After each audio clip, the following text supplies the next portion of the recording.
নমস্কার বন্ধুরা, চলে এসেছি আমি আবারও একটি ভিডিও নিয়ে। এখানে আজকে শীতের সবজি ফুলকপি দিয়ে মাছ দিয়ে একটা সুন্দর রেসিপি আপনাদের সাথে শেয়ার করব। আশা করছি রান্নাটি আপনাদের পুরোটি ভালো লাগবে, তো পুরো ভিডিওটি দেখার অনুরোধ করছি।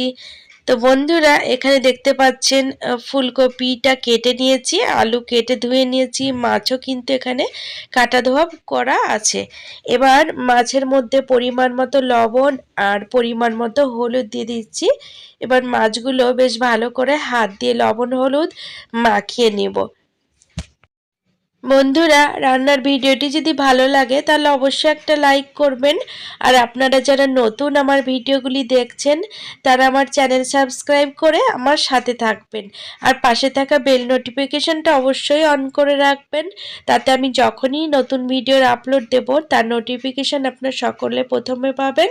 আর ভিডিওগুলোও কিন্তু সবার আগে দেখতে পেয়ে যাবেন। আর বন্ধুরা, এখানে দেখতে পাচ্ছেন মাছগুলো লবণ হলুদ মাখিয়ে নিয়েছি। এবার কড়াইয়ে কিন্তু পরিমাণ মতো সরষের তেল দিলাম। তেল খুব ভালো মতো গরম করে নিয়েছি, দেখতে পাচ্ছেন কড়াই থেকে ধোঁয়া বেরোচ্ছে। এবার লবণ হলুদ মাখিয়ে রাখা মাছগুলো তেলের মধ্যে দিয়ে দিচ্ছি। মাছগুলো এক পিঠ ভালো করে ভেজে নিয়েছি, এবার উল্টে দিচ্ছি, অপর পিঠও ভালো করে ভেজে নিব। বন্ধুরা, ফুলকপি দিয়ে এইভাবে মাছ রান্না করে দেখুন, খেতে ভীষণ সুস্বাদু হয়। অনেকে অনেকভাবে ফুলকপি দিয়ে মাছ রান্না করেন, কিন্তু এইভাবে একদিন রান্না করে দেখবেন আর আমাকে অবশ্যই জানাবেন কেমন হয়েছিল। তো বন্ধুরা, মাছগুলো ভেজে নিলাম ভালো মতো, এবার একটা একটা করে তুলে নিচ্ছি। দেখতে পাচ্ছেন মাছগুলো খুবই ভালো করে ভেজে নিয়েছি। মাছ ভাজার সময় একটু কড়া করে মাছ ভেজে যদি ঝোলে দেওয়া হয় সেক্ষেত্রে স্বাদটা কিন্তু বেশ ভালো হয়। তো বন্ধুরা, মাছ ভেজে তুলে নিলাম। এবার ওই তেলেই আগে থেকে কেটে ধুয়ে রাখা আলু দিয়ে দিচ্ছি। তো আলুগুলো বেশ ভালো করে ভেজে নিব। এই রান্নাটি করার সময় আপনারা যদি ভাবেন যে আলু ভাজবেন না, সেক্ষেত্রে কিন্তু আলু না ভেজেও রান্নাটি করা যাবে, কিন্তু ভেজে রান্না করলে একটু টেস্ট ভালো হয়। তো বন্ধুরা, আলুগুলো ভেজে নিয়েছি। এবার ওই কড়াইয়েই আগে থেকে কেটে ধুয়ে রাখা ফুলকপিগুলো দিয়ে দিচ্ছি।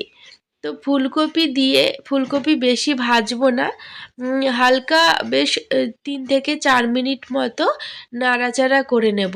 এদিকে ফুলকপিটা ভাজা হোক, ততক্ষণে মাছের ঝোলের জন্য আমি মশলাটা তৈরি করে নেব। তার জন্য মিক্সিং জারে 3টে কাঁচা লঙ্কা দিয়ে দিচ্ছি, কয়েক টুকরো আদা দিয়ে দিচ্ছি, আর একটি মিডিয়াম সাইজের টমেটো কুচি দিয়ে দিচ্ছি। তো বন্ধুরা, আপনারা চাইলে ঝালের পরিমাণ কম বা বেশি করতে পারেন। এবার এই সমস্ত মশলা একটি পেস্ট বানিয়ে নিলাম। এই যে সুন্দর পেস্ট বানিয়ে নিয়েছি। আর এদিকে দেখেন বন্ধুরা, ফুলকপিগুলো বেশ 3-4 মিনিট নাড়াচাড়া করে নিলাম। এবার ফুলকপিগুলোকেও একটি পাত্রে তুলে নিচ্ছি। তো ফুলকপি ভাজতে গেলে কিন্তু অনেকটা তেল লাগে বন্ধুরা। তো খুব বেশি করে ভাজলাম না, ফুলকপি হালকা ভেজে নিচ্ছি, এতে কিন্তু স্বাদটা অনেক ভালো হয়। এবার ওই কড়াই 3 টেবিল চামচ মতো সর্ষের তেল দিলাম। তেল গরম হয়ে গেছে, 1 চামচ জিরে ফোড়ন দিলাম, আর 4 থেকে 5টা এলাচ দিয়ে দিচ্ছি। এই ফোড়ন 30 থেকে 40 সেকেন্ড মতো একটু নাড়াচাড়া করে নিলাম। এবার এর মধ্যে আগে থেকে বেটে রাখা মশলার পেস্ট দিয়ে দিচ্ছি।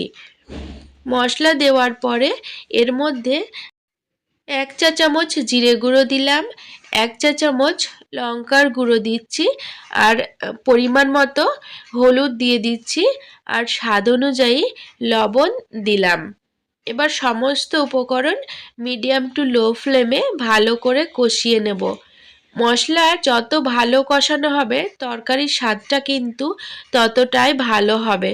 খেয়াল রাখতে হবে মশলাটা যেন ভালো মতো কষানো হয়।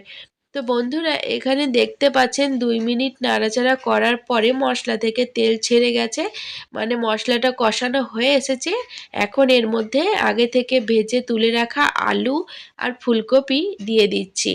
আলু আর ফুলকপি দেওয়ার পরে সমস্ত মশলার সাথে 2-3 মিনিট আরও ভালোভাবে নাড়াচাড়া করে নেব। বন্ধুরা এই রান্নার ভিডিওটি আপনাদের যদি ভালো লাগে তাহলে অবশ্যই একটা লাইক করে দেবেন, কারণ আপনাদের একটি লাইক কিন্তু আমার কাছে ভীষণ দামি। আপনারা একটি লাইক করলে আমার ভিডিও বানানোর ইচ্ছেটা অনেক বেড়ে যায়, আর আগামী দিনেও অনেক নতুন নতুন ভিডিও আমি আপনাদের সাথে শেয়ার করব। তো বন্ধুরা এখানে ফুলকপি আলু মশলার সাথে ভালো করে ভেজে নেওয়ার পরে এখানে পরিমাণ মতো জল দিয়ে দিচ্ছি। ঝোলটা কতটা করবেন সেই আন্দাজ বুঝে জলটা দিতে হবে। আমি বেশি ঝোল করব না, যার জন্য জলের পরিমাণ অল্পই দিলাম। এখন ঝোল ফুটতে শুরু করেছে। এবার এর মধ্যে আগে থেকে ভেজে রাখা মাছের পিসগুলো একটা একটা করে দিয়ে দিচ্ছি। তো ঝোল ফুটে উঠলে কিন্তু মাছগুলো দিতে হবে বন্ধুরা, তাহলে স্বাদটা কিন্তু খুব ভালো হবে। এবার আমি ঢাকা লাগিয়ে সেদ্ধ হওয়া পর্যন্ত রান্না করব। তো বন্ধুরা অনেকে আছেন যারা একদম নামানোর আগে মাছ দেন, তো সেক্ষেত্রে অতটা টেস্ট হয় না। ঝোলটা ফুটতে শুরু করলে কিন্তু এইভাবে মাছ দিয়ে একসাথে সেদ্ধ করলে স্বাদটা কিন্তু খুব ভালো হয়। তো ঢাকাটা তুলে নিলাম, দেখতে পেলেন। আর তরকারিতে আলু আর কপি সেদ্ধ হয়ে গেছে। এবার গরম মশলা গুঁড়ো ছড়িয়ে দিলাম, আর ওপর থেকে আমি ধনেপাতা কুচি দিয়ে দিচ্ছি। আপনারা চাইলে ধনেপাতাটা স্কিপ করতে পারেন, কিন্তু যেহেতু শীতকাল ধনেপাতা তরকারিতে দিলে বেশ গন্ধটা ভালো হয়, যার কারণে আমি ধনেপাতা কুচি দিয়ে দিচ্ছি। এবার নাড়াচাড়া করে দিলাম। এবার একটু মাখা মাখা করে তরকারিটা নামিয়ে নিব। দেখতে পাচ্ছেন ঝোল খুব বেশি নেই। এখন আমি এটি গরম ভাতের সাথে পরিবেশন করব। বন্ধুরা এই রান্নাটি আপনারা একদিন বাড়িতে করে দেখবেন, ভীষণই সুস্বাদু হয়।